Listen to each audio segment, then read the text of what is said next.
After graduation, I quietly placed my grandparents' $3 million estate into a trust, just to be safe. Last week, my parents and sister showed up smiling. We had the house signed into my name. "You're out by Friday."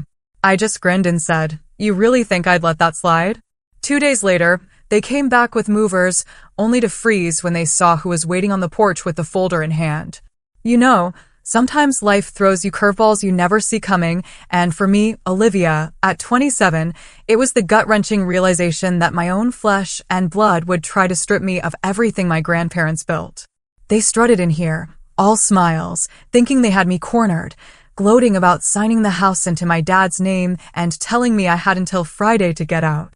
But the sheer shock, the utter disbelief that contorted their faces when they returned with a moving truck and saw who was waiting on my porch, oh, that was absolutely priceless, and frankly, it was everything they deserved. To really get why I went to such extreme lengths to protect my grandparents' legacy, you need to understand the whole story. My grandparents, Harold and Martha Morgan, raised me from the time I was 5 years old. My parents, Richard and Elaine, pretty much abandoned me to chase their careers in another state. What they were actually chasing, though, was a life free from any real responsibility, bouncing from one get-rich-quick scheme to another, each one crashing and burning in spectacular fashion. My childhood home wasn't just any house, it was a beautiful Victorian, nestled in a historic neighborhood right here in Boston. This house had been in my grandfather's family for 3 generations, part of an estate that included other valuable properties and investments, altogether worth around $3 million. Not a small fortune, right? But to me, that house was simply home, the place where I learned what true family really meant. Every single morning, Grandma Martha would wake me up with the most incredible smell of fresh-baked muffins. "Rise and shine, little lawyer," she'd call out, long before I ever even dreamed of law school. Grandpa Harold, bless his heart, taught me how to fish in the small pond at the local park, his patience absolutely endless even as I tangled my line again and again.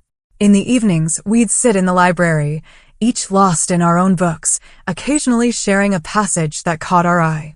Those quiet moments, those little connections, they meant everything to me. From them, I absorbed the values that would define my life: honesty, hard work, responsibility. Grandpa always used to say, "Your word is your bond, Olivia. Break it, and you lose something you can never buy back." And Grandma, she always stressed education and independence. "A woman must be able to stand on her own 2 feet," she'd often say, especially when others try to knock her down. My relationship with my biological parents and my younger sister, Valerie, was, well, it was complicated, to say the least.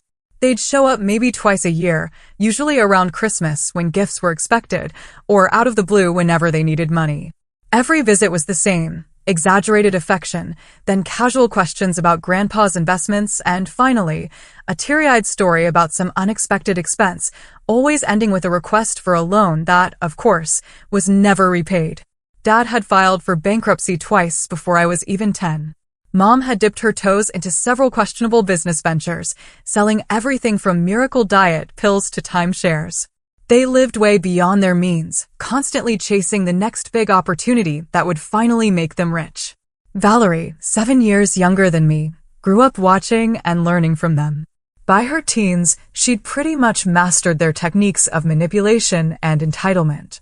"Your sister should come live with us too," Grandma once suggested after a particularly disastrous visit where Valerie had stolen money from my piggy bank. But my parents flat out refused. Valerie was their baby, the child they could manage to parent because she demanded so little actual parenting.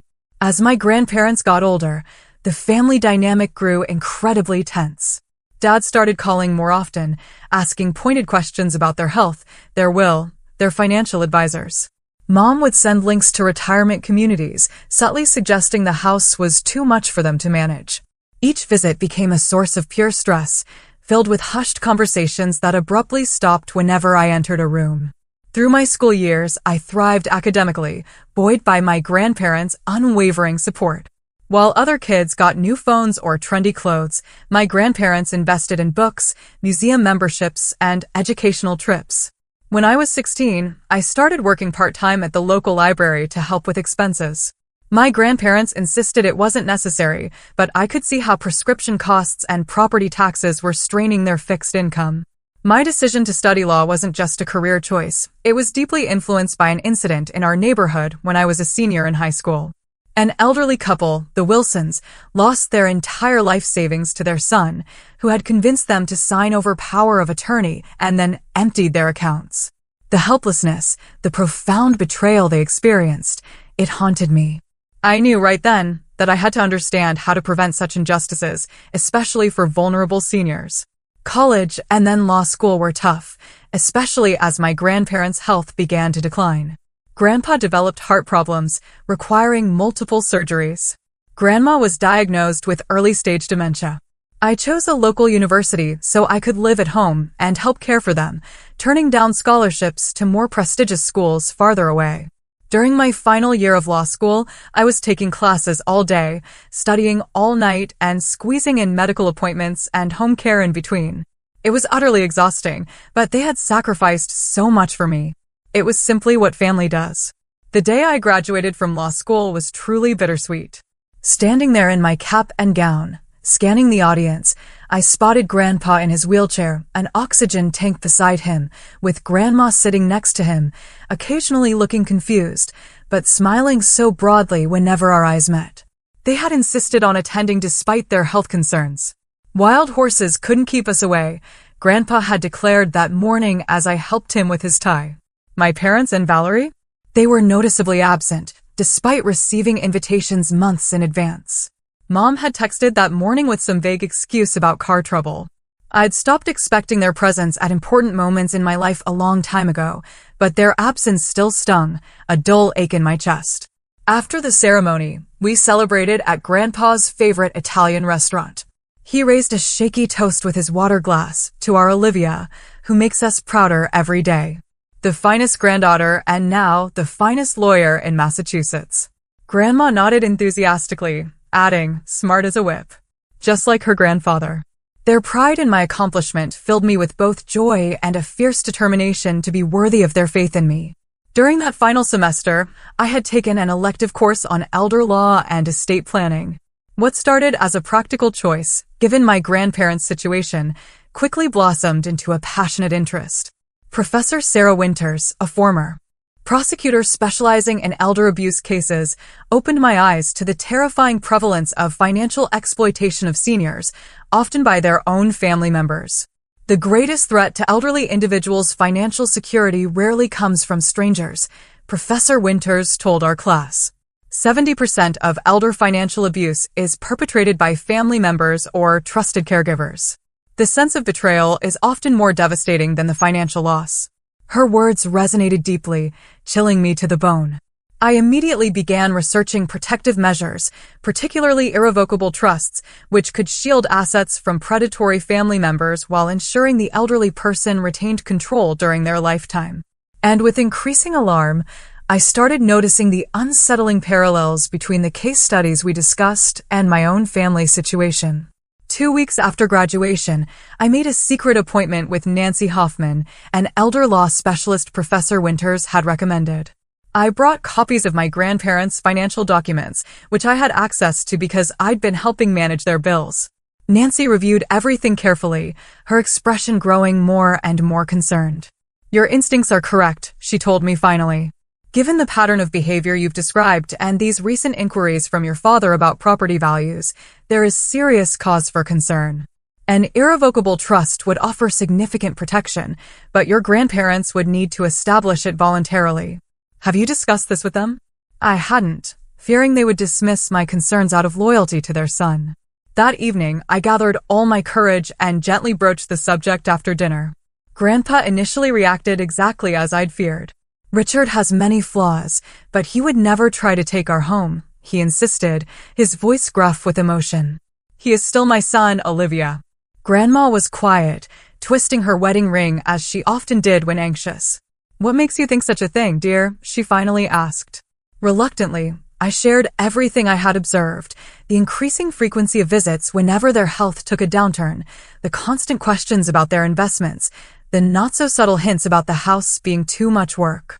Then I showed them something I had been keeping to myself, an email from Dad to a real estate agent, inquiring about comparable sales in their neighborhood and the potential market value of their home, which I had discovered while helping Grandpa with his computer. Grandma began to cry quietly. He borrowed $50,000 5 years ago, she admitted, her voice trembling, for a business opportunity that couldn't wait. He promised to pay it back with interest, but when your grandfather asked about it last Christmas, he became angry. Said we were wealthy enough not to miss it, that we owed him for taking you in instead of him. Grandpa's face had grown increasingly pale, the color draining from it. Show me that trust information again, he said finally, his voice heavy with resignation. 3 days later, we met with Nancy Hoffman, and the process of establishing the Morgan Family Trust began. The legal process was complex, requiring multiple meetings with attorneys, financial advisors, and the bank. We structured the trust so that my grandparents retained full control and benefit of all assets during their lifetime, but after their passing, I would become the trustee. The house, their investment portfolio, and other valuable possessions were transferred into the trust's ownership, protecting them from potential claims or manipulation. Throughout the entire process, we maintained absolute secrecy. My grandparents told no one, not even their closest friends, about the arrangement. I was still living with them, working at a small law firm specializing in family law, beginning to build my career while still helping care for them. To outsiders, nothing had changed, but I slept better knowing that their legacy and home were finally protected from whatever schemes my parents might be contemplating. About 6 months after we established the trust, Grandpa's health took a dramatic turn for the worse. What we had thought was simply fatigue related to his heart condition was diagnosed as advanced stage pancreatic cancer. The prognosis was grim, 3 to 6 months at most. We were utterly devastated. Somehow, news of his diagnosis traveled quickly to my parents. Suddenly, they began calling daily and visiting weekly, something absolutely unprecedented in all the years I had lived with my grandparents. Valerie even took a leave of absence from her job at a nail salon to help out, though her help mainly consisted of going through closets and cabinets, cataloging items of value when she thought no one was watching. One evening, I overheard a conversation between my parents in the garden. They thought everyone was asleep, but I had been up getting medication for Grandpa. Once the old man is gone, we need to move quickly before she has time to hide anything, Dad was saying. Mom is so confused these days, she'll sign whatever we put in front of her. What about Olivia? Mom asked, a hint of worry in her voice. She's always watching, and now she's a lawyer. She's a brand new lawyer with student loans and no real experience, Dad scoffed. We'll offer her a small portion to keep quiet. If she makes trouble, we'll contest any will on grounds of undue influence. After all, she's been living here dependent on them, possibly manipulating them. Who would believe her over us, the actual children? I stood frozen, the glass of water in my hand growing warm, as they continued planning how they would sell the house, liquidate investments, and finally have the lifestyle they deserved. When Valerie joined them, eagerly adding her own ideas about which antiques would fetch the highest prices, I felt physically ill. The next morning, I checked in with Nancy Hoffman, confirming that all the trust documents were properly filed and absolutely unassailable. She reassured me that the protection was solid, but warned me to be vigilant about any attempts to have my grandmother sign new documents once my grandfather passed. As Grandpa grew weaker, he seemed to sense the vultures circling. One night, as I sat with him while he struggled to breathe comfortably, he gripped my hand with surprising strength. Promise me you will protect your grandmother and this house, he whispered. It is not just property, Olivia. It is the physical embodiment of our family history, our love, our sacrifices. Richard never understood that. He sees only dollar signs where I see memories. I promised, tears streaming down my face, and he nodded, satisfied. 3 days later, he slipped into a coma. He passed away peacefully the following morning with Grandma and me at his bedside. The funeral was small and dignified, just as Grandpa would have wanted. A few close friends, neighbors, and former colleagues gathered to celebrate his life. My parents and Valerie arrived 20 minutes late, dressed inappropriately flashy for a funeral, and left immediately after the service, claiming they had a long drive ahead. Before leaving, Dad pulled me aside and asked bluntly about the will and when it would be read. I delivered a simple eulogy, focusing on Grandpa's integrity, his gentle wisdom, and his unconditional love. Looking out at the small gathering, I realized that a life well lived is not measured by wealth accumulated, but by love shared. Grandpa had been rich indeed by that measure. After the funeral, the reality of being Grandma's sole caretaker settled heavily on my shoulders. Her dementia had been progressing slowly, but grief accelerated her decline. Some days she recognized me instantly. Other days she would ask repeatedly when Grandpa was coming home. Each time I had to gently remind her that he was gone, watching her heart break anew. I rearranged my work schedule to spend more time at home, taking cases I could largely work on remotely. I hired Margaret, a compassionate home health aide, to stay with Grandma when I needed to be at the office or in court. In the evenings, we established new rituals, watching classic movies Grandma still remembered from her youth, looking through old photo albums, and reading aloud from her favorite books. These activities seemed to anchor her, providing islands of clarity in her increasingly foggy mental state. My parents called occasionally, always asking about Grandma's condition in a way that seemed more like checking on an investment than expressing genuine concern. Each time I provided minimal information, growing increasingly protective as Grandma became more vulnerable. 6 months after Grandpa's death, Grandma developed pneumonia. Despite aggressive treatment, her weakened system couldn't fight the infection. Her final days were peaceful at home, in her own bed, as she had wished. I read to her from Jane Austen, her favorite author, and played the classical music she and Grandpa had loved. On her last night, she had a moment of complete lucidity. She looked at me and squeezed my hand. "Elizabeth," she said, confusing me with my mother. "I am so proud of the woman you have become, so different from." She trailed off, then refocused. "Take care of our Olivia." Before I could correct her confusion, she had drifted back to sleep. She never woke again, passing quietly in the night, her hands still in mine. The funeral was even smaller than Grandpa's. My parents didn't attend at all, sending a generic flower arrangement with a card signed by their secretary. I wasn't surprised, just sadly confirmed in my understanding of their true nature. I buried my grandmother beside my grandfather in the small cemetery where generations of Morgans rested, taking comfort in knowing they were together again. I returned to an empty house that echoed with memories, both comforting and painful. For the first time, I was truly alone, without the grandparents who had been my anchors, my true north. But I was also strengthened by their legacy of love and the values they had instilled in me. I would honor them by protecting what they had built and using it as they would have wished. 2 weeks after Grandma's funeral, as I was still adjusting to the silence of the house and the enormity of my loss, the doorbell rang on a Sunday morning. When I opened the door, I found my parents and Valerie standing there, somber expressions carefully arranged on their faces. "Oh, Olivia," Mom exclaimed, pulling me into a stiff hug that felt more like a performance than genuine affection. "We are so sorry about Mom. We came as soon as we could clear our schedules." Dad nodded solemnly. "Family needs to stick together in times like these," he declared, patting my shoulder awkwardly before stepping past me into the foyer, his eyes already scanning the antique furniture and artwork. Valerie, 20 years old but dressed like a teenager, gave me a quick side hug. "This house is even bigger than I remembered," she commented, not bothering to hide her assessment of its value. I invited them in with surface politeness, offering coffee and the pastries I had bought the day before. As we sat in the living room, the conversation followed a script I could have written in advance, beginning with cursory questions about Grandma's final days and quickly pivoting to matters of inheritance. "Have you had a chance to look through her papers?" Dad asked, attempting casual indifference. "I assume there's a will that needs to be probated." "I'm handling everything," I replied neutrally. Her affairs were in good order. Mom leaned forward, her voice dropping to what she probably thought was a sympathetic tone.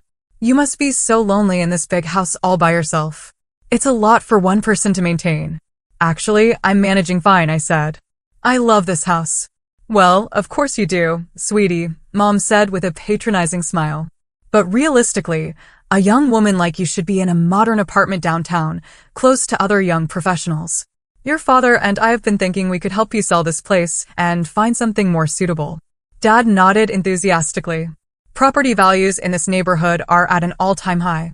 It would be smart to sell now before the market shifts. And of course, Valerie added, examining her manicure, whatever comes from Grandma and Grandpa's estate should be divided fairly between family members. I mean, just because you lived with them doesn't mean you get everything, right? Their transparency was almost comical. If I hadn't been grieving and utterly disgusted, I might have laughed at how poorly they disguised their greed. Instead, I simply stated that I was not making any decisions about the house in the immediate future and changed the subject.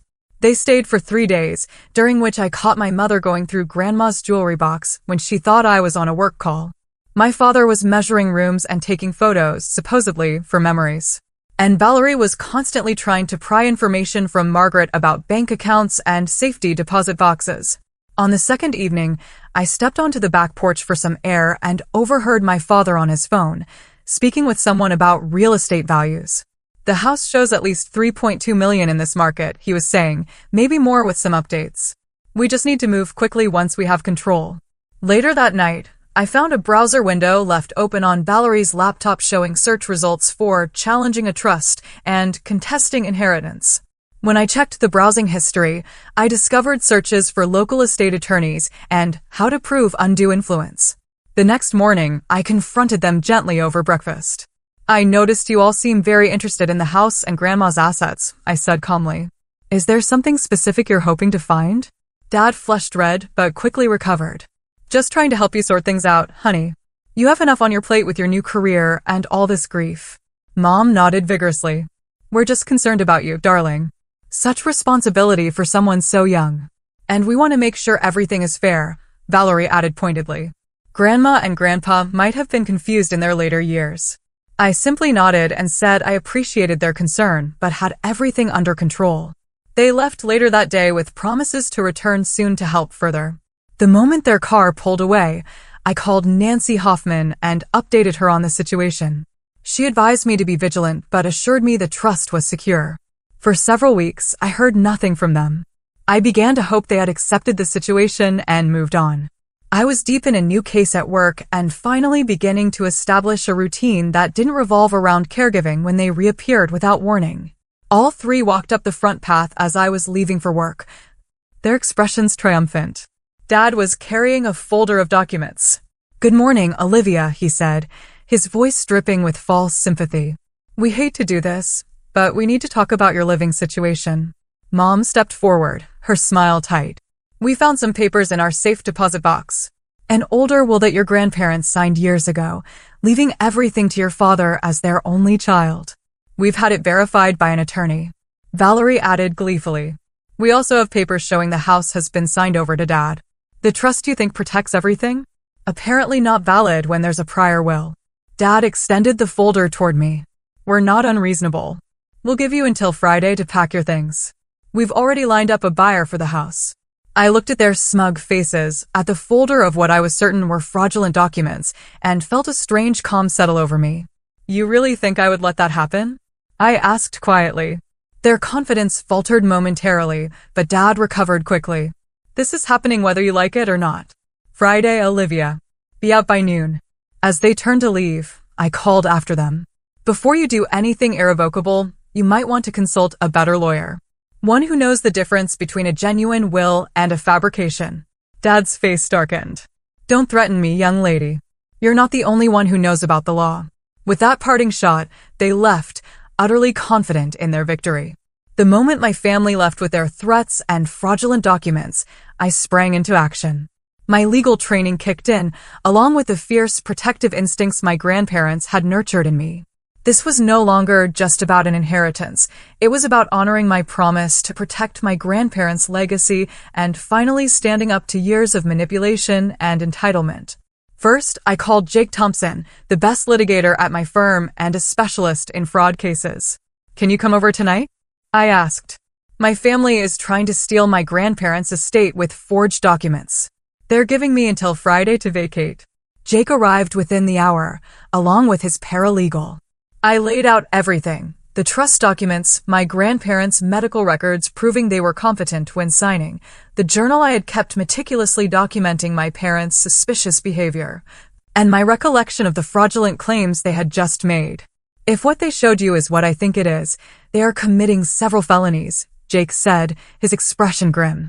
Forgery, fraud, attempted theft by deception. But we need to see those documents to be certain. My next call was to Nancy Hoffman, who had helped establish the trust. They're making their move, I told her. And it's as brazen as we feared. Nancy was reassuringly calm. The trust is ironclad, Olivia, but we should file for an emergency injunction to prevent any recording of fraudulent deeds or transfers. I'll draft it tonight and file first thing tomorrow. With my legal team mobilizing, I turned to practical security measures. I called a locksmith who arrived that afternoon to change every lock in the house. Next, I contacted a security company to install cameras covering all entrances. By evening, the house was secure against unauthorized entry. I made a final call to my bank, confirming that all accounts were protected and flagged for unusual activity. The bank manager, who had known my grandparents for decades, was appalled at my situation and personally placed alerts on everything connected to the estate. As night fell, I organized all the documentation for the trust, creating multiple copies stored in different locations. One set in my home safe, another with Jake, a third with Nancy, and digital copies secured in encrypted cloud storage. No single point of failure could compromise our protection. That evening, as I was reviewing everything, my phone began ringing off the hook with calls from my parents and Valerie. I let them all go to voicemail. The messages started politely, with Dad suggesting we talk things through like adults, but quickly devolved into outright threats. "You have no idea who you are messing with," was the final voicemail from my father. "And you will respect me.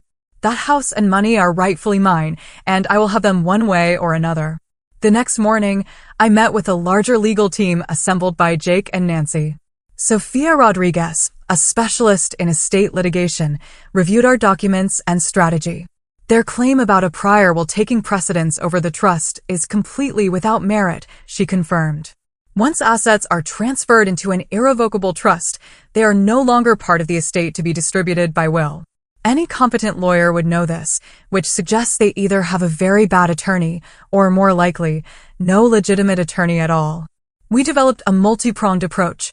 First, the injunction preventing any property transfers. Second, a cease and desist letter regarding their fraudulent claims. And third, preparation for a potential lawsuit for harassment and attempted fraud if they persisted. "What about the documents they claim to have?" I asked. "The supposed earlier will and property transfer. If they attempt to file those anywhere, we will immediately challenge them as fraudulent," Sofia explained. "We have substantial evidence of your grandparents' intentions through the properly executed trust. Plus, we have their medical records showing they were mentally competent, the ongoing journal you kept, and witnesses like Margaret who can testify to their clear wishes." While the legal team worked, I began gathering evidence about my parents' history of financial misconduct through careful research and some contacts from law school. I documented my father's 2 bankruptcies, a tax lien, and a small claims judgment against my mother for a failed business venture where she had taken investments but never delivered products. By Thursday afternoon, my family's desperation was truly showing. Valerie posted a rambling message on social media, claiming I had manipulated our sick grandparents and stolen the family legacy. She tagged extended family members and old neighbors, trying to rally public opinion against me. My parents took a more direct approach, showing up at my law firm, unannounced, demanding to speak with me. When the receptionist explained I was in court, they refused to leave, causing such a disturbance that security had to escort them out. My colleagues were shocked but incredibly supportive. The incident only strengthened their resolve to help me. Later that day, I learned from a concerned neighbor that my father had been going door to door on my street, telling people I was mentally unstable and trying to gather community support for their takeover of the property. Fortunately, most neighbors had known my grandparents and me for years and were suspicious of these sudden, concerned relatives they had rarely seen. As Friday approached, I prepared for all contingencies. Jake would be at the house with me, along with Nancy and a notary public to witness any interactions. Margaret would also be present, ready to testify about my grandparents' mental state and stated wishes if needed. I contacted the local police, explaining the situation and asking them to be ready to respond if my family attempted forced entry or created a disturbance. The officer I spoke with took detailed notes and promised to flag the address for immediate response. Finally, I set up legal recording devices in the main rooms of the house, ensuring any confrontation would be documented. Massachusetts is a two-party consent state for recordings, but I placed visible signs notifying all entrants that audio and video recording was in progress, satisfying the notification requirement. Thursday night, I barely slept, running through scenarios in my mind. But underneath the anxiety was a bedrock of certainty. I was doing exactly what my grandparents would have wanted, protecting the home they had lovingly maintained for generations against those who saw it only as a payday. Whatever happened tomorrow, I would face it with the strength and integrity they had taught me. Friday morning dawned clear and bright, a beautiful spring day that completely belied the storm brewing in my family affairs. I woke early after a restless night, showered and dressed carefully in a professional Navy suit, automatically reaching for the pearl earrings Grandma had given me for my law school graduation. For important days, she had said. This certainly qualified. By 8:30, my support team had assembled. Jake arrived first, bringing coffee and a reassuring confidence. We have everything covered legally, he reminded me. Today is just about standing your ground. Nancy came next with a notary public, a solemn woman named Patricia, who had witnessed hundreds of property disputes. Margaret arrived shortly after, giving me a motherly hug before taking up position in the kitchen, where she began stress baking, the scent of cinnamon rolls soon filling the house. Sofia Rodriguez completed our team, bringing copies of the emergency injunction that had been granted by the court the previous afternoon, prohibiting any recording of property transfers related to the estate. Just in case they try to go directly to the Registry of Deeds, she explained. We positioned ourselves strategically. I would meet my family on the front porch, the symbolic threshold they sought to cross. The others would remain inside, out of initial sight, but ready to step forward when needed. The folder containing all relevant trust documents, the injunction, and evidence of the estate's protected status sat on the small table beside the porch swing, a visual counterpoint to whatever fraudulent papers my family would bring. At precisely 11:45, 15 minutes before their self-imposed deadline for my eviction, a black SUV pulled up at the curb. Behind it came a large moving truck, its engine rumbling as it double-parked on the narrow street. Several neighbors paused their gardening to watch the spectacle unfold. My father emerged first from the SUV, dressed in what he probably thought was impressive business attire, a slightly too tight suit with flashy cufflinks. My mother followed, her face set in grim determination, designer sunglasses hiding her eyes. Valerie bounced out last, practically skipping with anticipation, phone already in hand, as if ready to document her victory. Behind them, two men climbed down from the moving truck, looking uncomfortable as they sensed the tension. My father waved them forward impatiently. I stood up slowly from the porch swing, the folder in my hand, and waited. Let them come to me, on my territory, the home my grandparents had entrusted to my care. Right on time to witness your departure, I see, my father called out as they approached the front walk. I hope you're packed and ready to go. He waved the folder he carried, presumably containing his fraudulent documents. I remained silent, standing tall at the top of the porch steps as they approached. Several neighbors had drifted closer, sensing drama and perhaps concerned for my welfare. We brought a truck to help with your things, my mother added in a falsely sweet voice, designed to present an image of familial concern to the watching neighbors. We know this must be difficult. As they reached the bottom of the porch steps, I finally spoke. Before you come any further, I should inform you that this property is under video and audio surveillance, and there are witnesses inside the house. Anything you say or do is being recorded. That stopped them momentarily. My father recovered first, his smile tightening. Always the dramatic one, Olivia. This doesn't change anything. We have legal documents giving us ownership of this property. He waved his folder again. You mean your forged documents? I asked calmly. The ones that supposedly override an irrevocable trust established over a year ago when both my grandparents were alive and legally competent? My mother's smile faltered. Valerie looked uncertainly between her parents, the script clearly not proceeding as planned.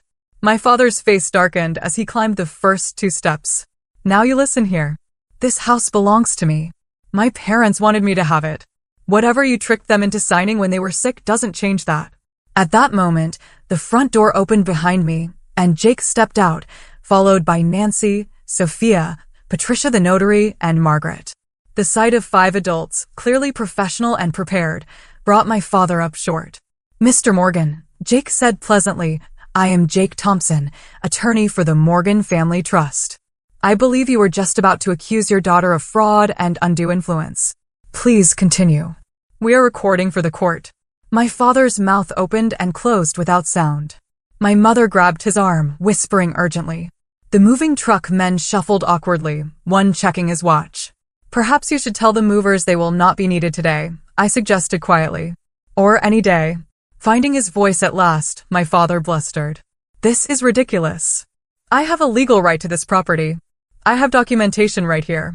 He waved the folder again, but made no move to open it. Sophia stepped forward, her professional demeanor unruffled. "As counsel for the estate, I must inform you that we have obtained an emergency injunction preventing any recording of fraudulent property transfers related to this estate."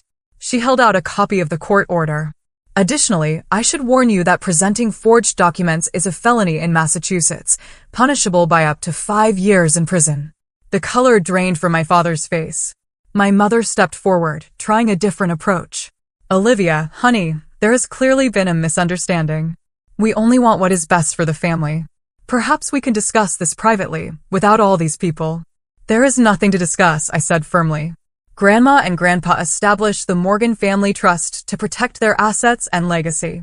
All properties and investments are held by the trust, which I manage as the designated trustee. This was their choice, made freely while they were alive and well. Any documents you have claiming otherwise are fraudulent." My father's frustration boiled over. "This is not over, Olivia. I am your father. That counts for something legally. I will fight this to the Supreme Court if necessary. I will make sure everyone knows how you manipulated 2 elderly people. Your reputation will be ruined." Jake stepped forward again. "Mr. Morgan, are you threatening to file frivolous lawsuits and engage in defamation? Because that would constitute harassment and possibly extortion. Should I add that to the record?"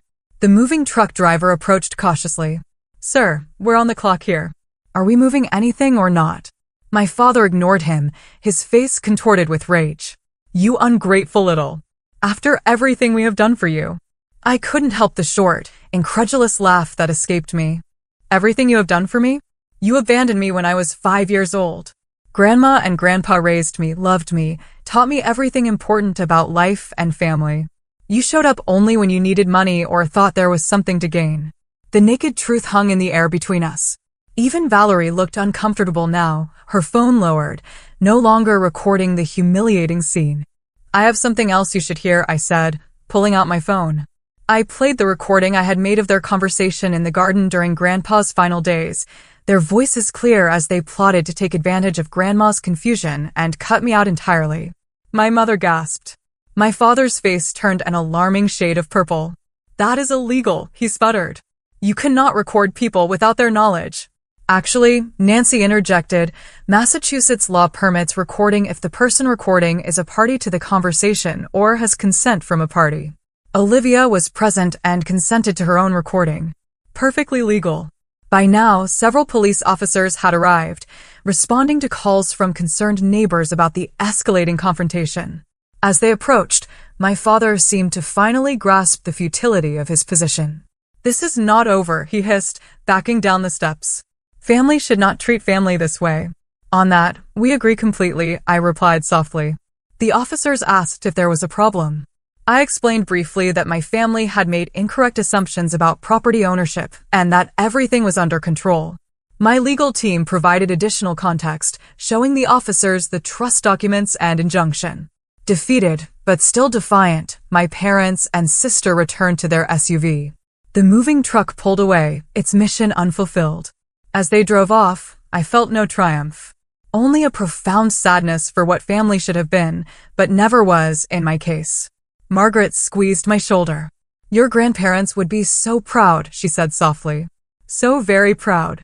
Standing on the porch my grandfather had built, surrounded by people who had shown more care and loyalty than my blood relatives ever had, I knew she was right. This had never been about money or property. It had been about honoring the true meaning of family and the promises we make to those we love. In the aftermath of that confrontation on the porch, many practical matters required attention. Jake filed the necessary paperwork to create a permanent record of the trust's validity and my position as trustee. Nancy helped me secure additional legal protections against future challenges. The local police, now familiar with the situation, added extra patrols past the house for several weeks. Most surprisingly, the district attorney's office contacted me about pressing charges for attempted fraud and forgery. After much soul-searching, I declined to pursue criminal charges against my own family, despite their actions. Not out of any residual affection, but because I knew my grandparents would have wanted me to take the high road. The DA respected my decision, but kept the case file open, just in case. For several months, I lived with a persistent anxiety, jumping at unexpected sounds and constantly checking security camera feeds. My parents made a few more attempts at contact, alternating between threats of endless litigation and plaintive appeals to family loyalty. Eventually, when it became clear that the trust was indeed ironclad and that I had significant evidence of their fraudulent intentions, the communications stopped entirely. Living alone in the house that had once been filled with my grandparents' warmth and wisdom was both a comfort and a source of pain. Every room held memories. Grandpa reading in his favorite chair by the fireplace. Grandma humming in the kitchen as she prepared Sunday dinner. The two of them dancing slowly to old records in the living room when they thought I was studying upstairs. The silence was sometimes overwhelming. I found myself talking aloud to them, asking for guidance or simply sharing my day, as I had when they were alive. Sometimes I imagined I could hear Grandpa's deep chuckle or catch the faint scent of Grandma's perfume. Grief, I discovered, does not follow a linear path. It circles back unexpectedly, triggered by a familiar sound or the changing of seasons. Recognizing that I needed help processing all that had happened, I began seeing Dr. Lillian Parker, a therapist specializing in grief and family trauma. Her gentle questions helped me untangle the complex emotions: grief for my grandparents, anger at my parents, betrayal, guilt over sometimes wishing for a normal family, and a profound loneliness that seemed to have no bottom. What you are experiencing is complicated grief, Dr. Parker explained during one session. You are not only mourning your grandparents, but also the loss of the idea of family as it should be. That is a significant double loss. Working with her, I learned to separate my parents' actions from my own worth. To recognize that their greed and manipulation reflected their character flaws, not any failure on my part. Most importantly, I began to understand that family is not defined solely by blood, but by love, respect, and mutual care. My colleagues at the law firm became an unexpected source of support. Jake and his wife Naomi invited me to holiday dinners. Sophia checked in regularly with coffee and conversation. Even the normally reserved senior partners showed their concern through mentorship and inclusion in important cases. About 6 months after the confrontation, I made the difficult decision to renovate parts of the house. Not to erase my grandparents' presence, but to blend their legacy with my own future. I kept Grandpa's library intact, with his books and comfortable leather chair, but converted an unused bedroom into a modern home office. Grandma's kitchen remained largely unchanged, though I added new appliances that she would have loved exploring. The most significant change came when I established the Harold and Martha Morgan Scholarship Fund at my law school, dedicated to supporting students interested in elder law and protection of vulnerable populations. Using a portion of the trust's assets this way felt right, a continuation of their generous spirits and a way to create something positive from our family's painful history. My professional life evolved as well. Drawing on my personal experience, I shifted my legal practice to focus exclusively on elder law and estate planning. Working with families to create trusts and protective measures that would prevent the kind of exploitation my parents had attempted became deeply satisfying. Each client protected felt like a small victory, a ripple effect of good from my grandparents' wisdom in establishing our trust. Slowly, I built a new kind of family around me. Margaret continued visiting regularly, now more friend than employee.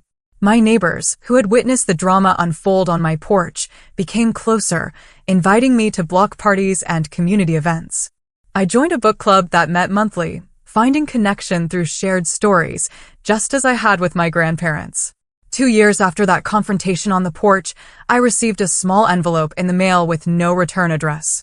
Inside was a brief note from Valerie. I am sorry for what happened. They were wrong. I was wrong. I miss you. No request for money.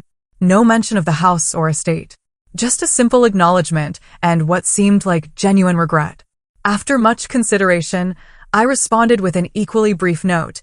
Thank you for saying that. It matters. I did not invite further contact, but left the door slightly ajar.